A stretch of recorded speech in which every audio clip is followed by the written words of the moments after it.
So now we're going to move on to Dr. Annet Ngabirano's presentation. She'll be giving us a presentation on the different challenges, responses, and strategies that Uganda has been using to manage their COVID-19 outbreak. And I'll pass it over to you, Annet. All right, great. I'm going to give an overview of the country response for COVID-19 for Uganda. Of course, with limited time, I'm just going to have to give highlights, and we can have a discussion after this.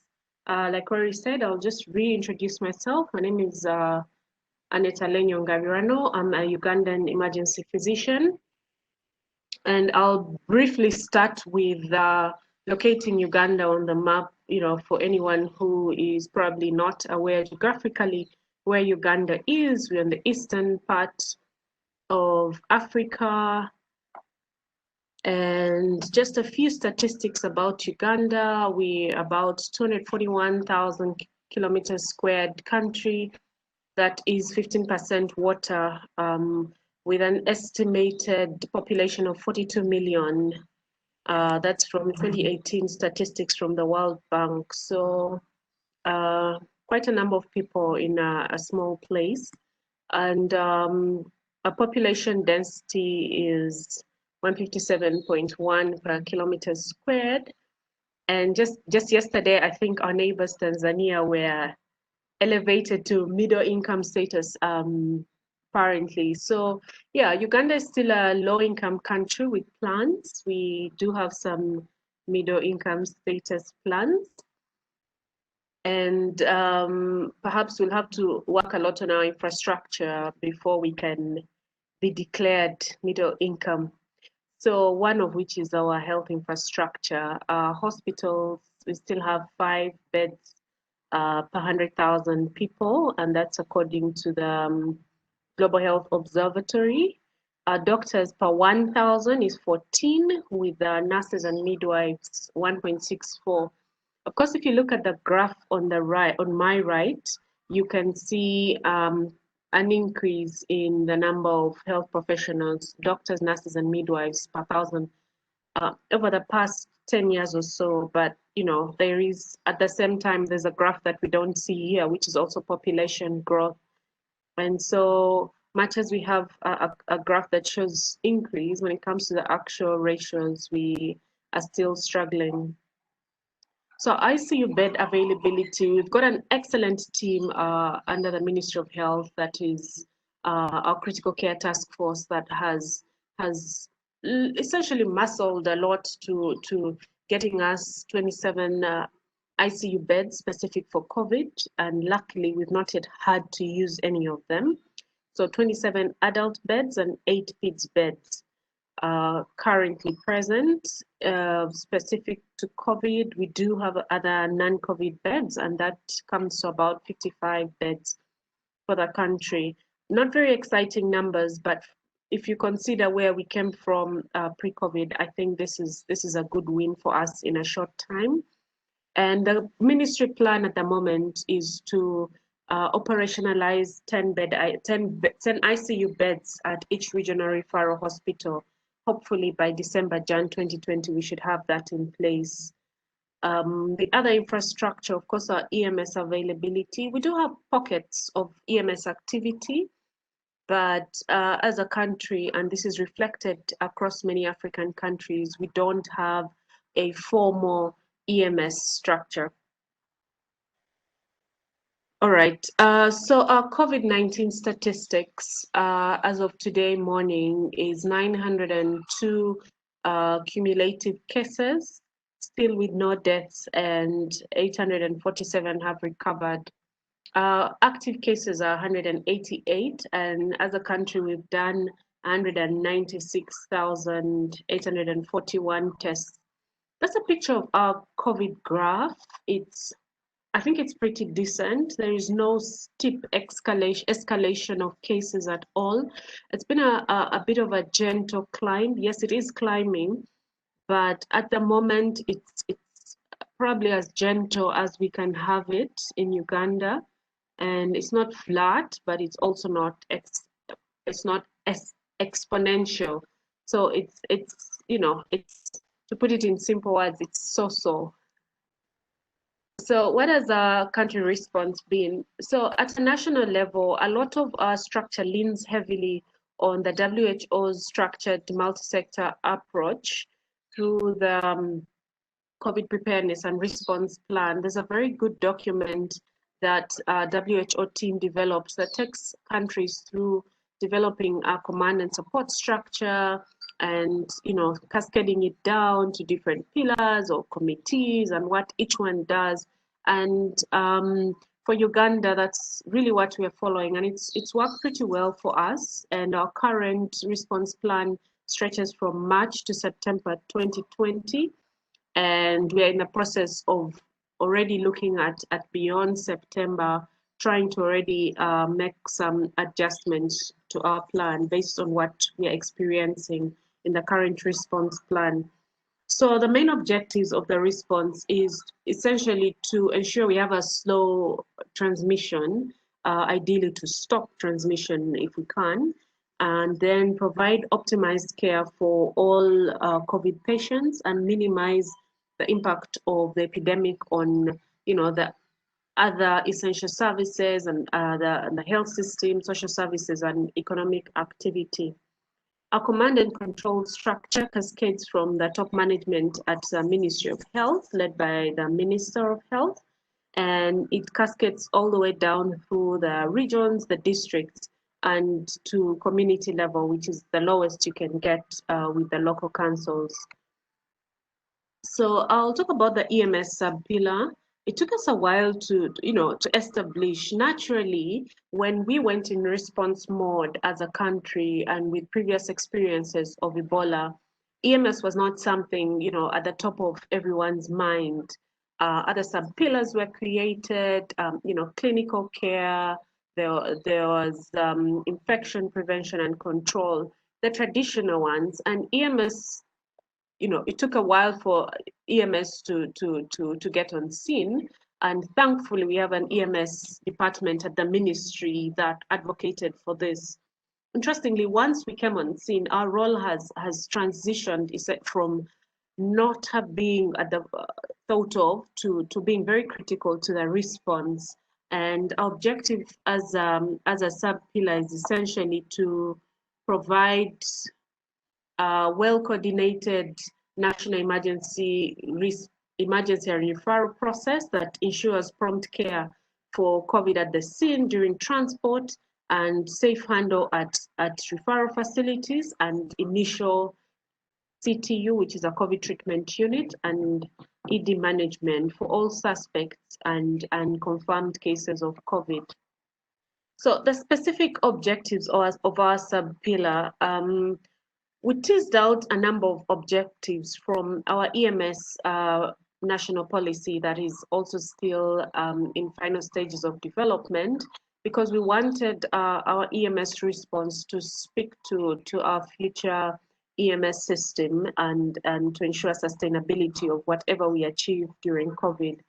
So we, of course, developed protocols and guidelines, and we have rolled them out.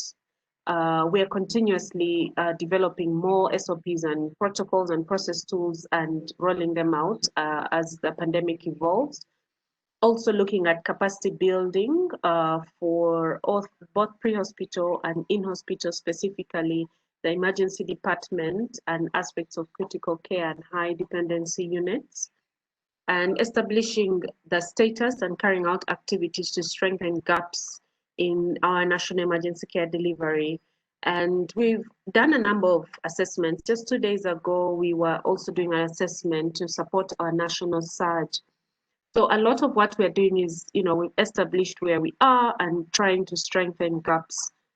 So our COVID response challenges, and I'm sure from previous presentations from other countries, has been about the existing health system as it was. Many African countries, Uganda inclusive, was not prepared for a pandemic of this nature that is stretching the entire country. If you look at the map of Uganda, at the moment, most of our cases are imported. So over 50%, today's it's 526% of our cases are imported. I've just marked our points of entry. I've got a map that just marks the points of entry into the country, and those are our current red spots. And we've, initially didn't have a ports of entry committees, but this had to be created because our internal epicenter shifted from the Entebbe airport once the airport was closed to the ground points of entry, and it has stretched across the entire country, which initially didn't even have a system. So that's been one of our challenges, and we've had to plug different issues here and there.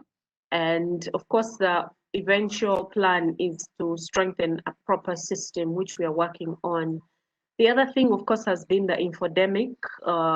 Initially, a lot of news and people being very scared, and it helped. It did help in the beginning when there was a lot of fear. We optimized on the fear, of course, allayed anxiety, but people were listening to the ministry and the government and our recommendations and what to do and what not to do. But this is unfortunately degenerating to a myth type of problem, and people are wondering if this exists, if this is actually real. Why are they not seeing people dying? And it's something as a country we are trying to mitigate through our communication and evolving our communication to address this. The other issue, of course, is funding. It's a very expensive response. It's sudden, and this was never budgeted for, and the country has had to stretch into different budgets and try to raise funds and borrow here and there. So those have been our key challenges. So I'll talk about the experience for clinicians.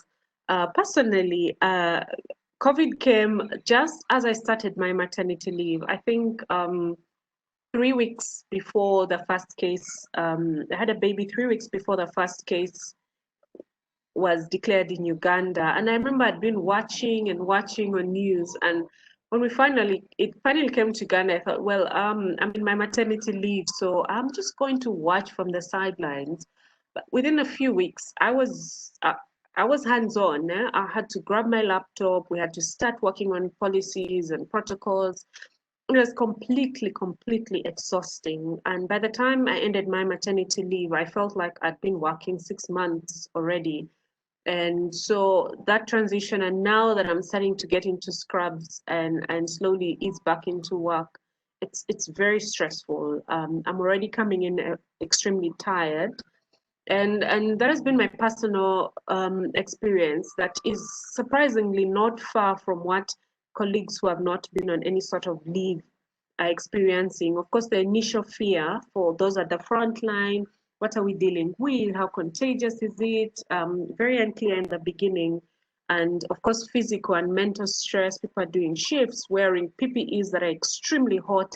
We've been to Kampala in June, July. It can be quite hot. So wearing a PPE to move an ambulance over 4 hours is extremely stressful physically and mentally. But of course, we're building confidence with time and experience, and utilizing the lessons we've learned. There is an opportunity for EMS within this disaster. We have to utilize this opportunity to build our systems, and a lot of things are moving faster than they traditionally would. And so we're utilizing this to even do things that may not directly be related to COVID, but will help us in preparing for any other eventuality. The other lesson, of course, is sharing is caring, and sharing information is very helpful, and that means protocols across countries. I've sent some of the things we've developed to other countries. I've received some, sometimes completely stuck with what to do with how to develop SOPs, and then you get help. So I think sharing across the borders has been very helpful for us. And of course, wellness and psychosocial support for our teams, for our patients, yes, but for our teams, it's very, very important that we take care of our people, give them breaks, make very good rosters that allow people to rest, have people contact their families as best as we can, and essentially build a community of supporting one another.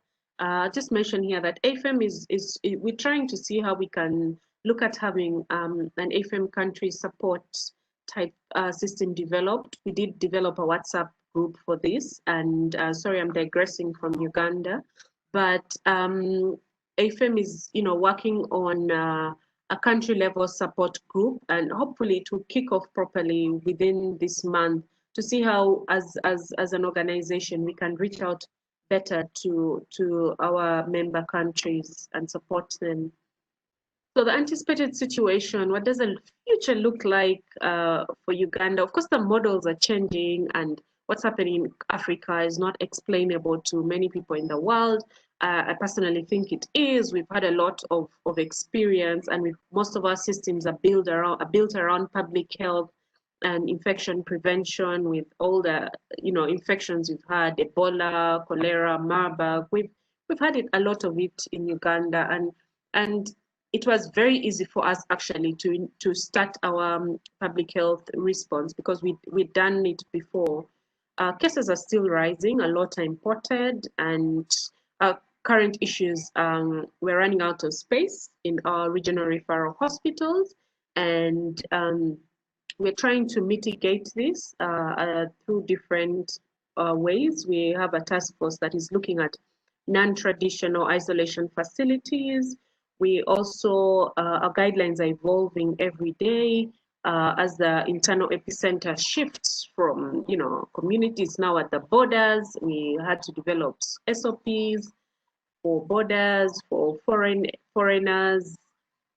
It's it's evolving. I might get off this call and there's a request to have an SOP for something that happened at the airport. So yeah, our airport is now open, and now we also have to deal with that. So it's really changing, and we are supporting one another. Mentorship is very important. We have to support the field teams, the teams in the regions and the districts. And most importantly is communication, communication, communication. Of course, we have a team that's working on communication. Ministry has to constantly communicate. There's a lot of information coming up. Patients are complaining, and you have to essentially keep putting up fires. So that's all work in progress. We are learning as we move along, essentially. So I've just put a number of helpful links for anyone interested in COVID information for Uganda.